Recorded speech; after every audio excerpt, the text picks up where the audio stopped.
श्री स्वामी समर्थ. स्वामी महाराज तुमच्या सर्व चांगल्या इच्छा पूर्ण करो ही स्वामींच्या चरणी प्रार्थना करते आणि आजच्या या नवीन व्हिडिओला सुरुवात करते.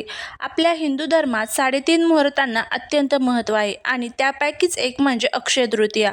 यंदा 19 एप्रिल 2026 रोजी आपण अक्षय तृतीया साजरी करणार आहोत.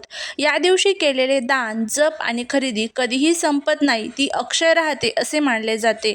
आजच्या व्हिडिओमध्ये आपण पाहणार आहोत अक्षय तृतीयेचा शुभ मुहूर्त काय, या दिवशी काय करावे, काय टाळावे, कोणत्या चुका टाळाव्यात, पूजेचा शुभ मुहूर्त, पूजाविधी, पितृपूजन आणि अक्षय तृतीयेचा अक्षय कलश कसा भरायचा आणि संपूर्ण अक्षय तृतीयेची माहिती या आजच्या व्हिडिओमध्ये मी तुमच्यासोबत शेअर करणार आहे. त्यामुळे तुम्ही हा व्हिडिओ स्किप न करता शेवटपर्यंत नक्की पहा. जर या चॅनलवरती तुम्ही नवीन असाल तर चॅनलला सबस्क्राईब करा आणि असेच माहितीपूर्ण नवनवीन व्हिडिओ पाहण्यासाठी बेल आयकॉनलाही प्रेस करा, म्हणजे जेव्हा कधी मी नवीन व्हिडिओ अपलोड करेल त्याचं नोटिफिकेशन सर्वात अगोदर तुम्हाला भेटेल आणि तुम्ही एक पण व्हिडिओ मिस करणार नाही. त्याचबरोबर कमेंटमध्ये जय माता लक्ष्मी लिहायला अजिबात विसरू नका, जेणेकरून माता लक्ष्मीची तुमच्या कुटुंबावर, मुलांवर अगदी भरभरून अशी कृपा होईल. यंदा वैशाख शुद्ध तृतीया ही रविवार 19 एप्रिल 2026 रोजी आहे. 19 एप्रिल सकाळी 10:49 तृतीया तिथीचा प्रारंभ होत आहे. तृतीया तिथीची समाप्ती ही 20 एप्रिल सकाळी 7:27 होणार आहे. पूजा आणि सोने खरेदीचा सर्वोत्तम मुहूर्त हा सकाळी 10:49 पासून ते दुपारी 12:21 पर्यंत असेल. हा काळ सर्वात शुभ मानला जातो. अक्षय तृतीयेचं जर महत्त्व पाहायला गेलं तर अक्षय म्हणजे ज्याचा कधीही क्षय होत नाही किंवा जे कधीही संपत नाही. पौराणिक कथेनुसार याच दिवशी भगवान परशुरामांचा जन्म झाला होता. या दिवशी त्रेतायुगाची सुरुवात झाली असे मानले जाते. असे म्हणतात की महाभारताचे लेखनही याच दिवशी सुरू झाले होते. या दिवशी गंगा नदी स्वर्गातून पृथ्वीवर अवतरली होती. अशा अनेक ज्या काही घटना आहेत तर त्या या अक्षय तृतीयेच्या दिवशी तयार झालेल्या होत्या. तर या दिवशी आपल्याला काय करायचं असतं ते आपण सर्वात अगोदर बघूया. समृद्धी मिळवण्यासाठी या दिवशी काही गोष्टी आवर्जून कराव्या. त्यामध्ये या दिवशी पाणी, थंड पेय, छत्री, पंखा किंवा धान्य दान करणे अत्यंत पुण्यकारक मानले जाते. उन्हाळ्याचे दिवस असल्याने गरजूंना पाणी पाजणे हे मोठे पुण्य असते. या दिवशी सोने खरेदी करणे शुभ मानले जाते. पण जर सोने घेणे शक्य नसेल तर चांदीची वस्तू, नवीन भांडे किंवा अगदी थोड्या प्रमाणात धने खरेदी करणेही शुभ असते. सकाळी लवकर उठून स्नान करून लक्ष्मी आणि विष्णूची पूजा करा. त्यांना पिवळी फुले आणि नैवेद्य अर्पण करा. या दिवशी गृहप्रवेश, नवीन व्यवसाय किंवा कोणत्याही शुभ कार्याची सुरुवात करण्यासाठी हा दिवस सर्वोत्तम आहे. या दिवशी काही गोष्टी करणे शास्त्राने निषिद्ध मानलेले आहेत. त्यामध्ये या दिवशी लोखंडाच्या वस्तू किंवा धारदार वस्तू, कात्री, चाकू खरेदी करणे टाळावे. घरात भांडणे किंवा कोणाचाही अपमान करू नका.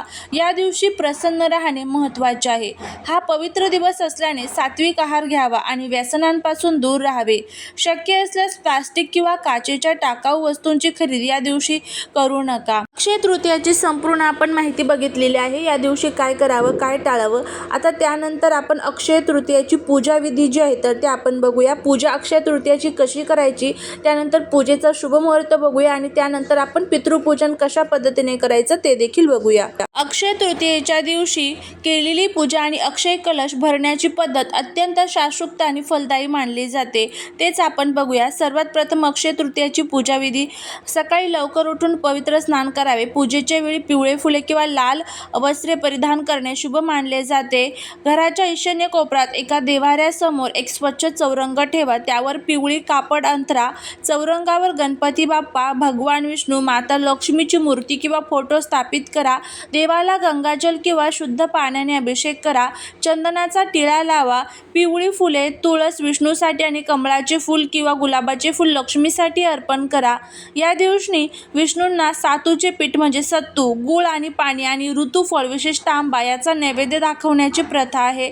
तुपाचा दिवा लावून विष्णू सहस्रनाम किंवा महालक्ष्मी अष्टकमचा पाठ करावा आणि शेवटी आरती करावी.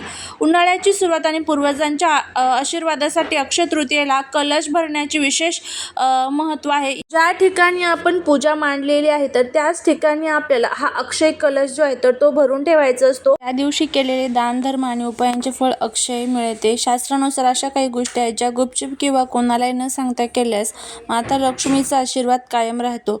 आता इथे अक्षय तृतीयेसाठी काही 4 प्रभावी उपाय मी तुम्हाला सांगणार आहे जे तुम्हाला करायचे आहेत. त्यामध्ये सर्वात पहिला उपाय जो आहे तर तो म्हणजे वास्तुदोष निवारणासाठी अक्षय तृतीयेच्या दिवशी सकाळी लवकर उठून घराच्या कोपऱ्यात एका लहान कागदावर किंवा वाटीत खडे मीठ ठेवावे.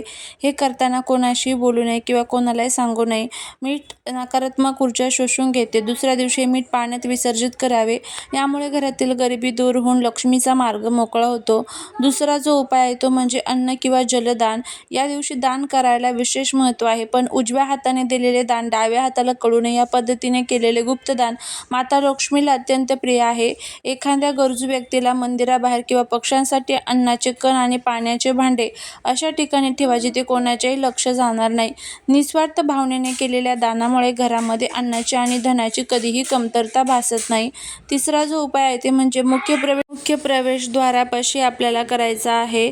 हे काम शक्यतो घरातील गृहिणीने कोणाशी न बोलता मौन पाळून करावे. हळद ही सौभाग्याची प्रतीक आहे. जसे केल्याने घरातील इडापिडा टळते आणि सकारात्मक ऊर्जेसह माता लक्ष्मीचे घरात आगमन होते.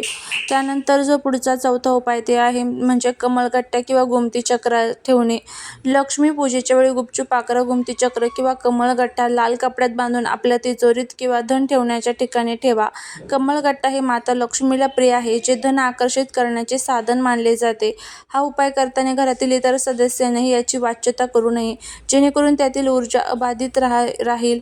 अक्षय तृतीयेला केलेले हे उपाय पूर्ण श्रद्धा आणि सकारात्मक विचारांनी करावेत. कोणाशीही वाईट न चिंतता केलेल्या उपायांचे फळ लवकर मिळते. तर बघा, उद्याची पूजा जी आहे तर ती जर आपण शुभ मुहूर्तामध्ये केली तर त्याचं खूप चांगलं अक्षय फळ जे आहे तर ते आपल्याला मिळत असतं.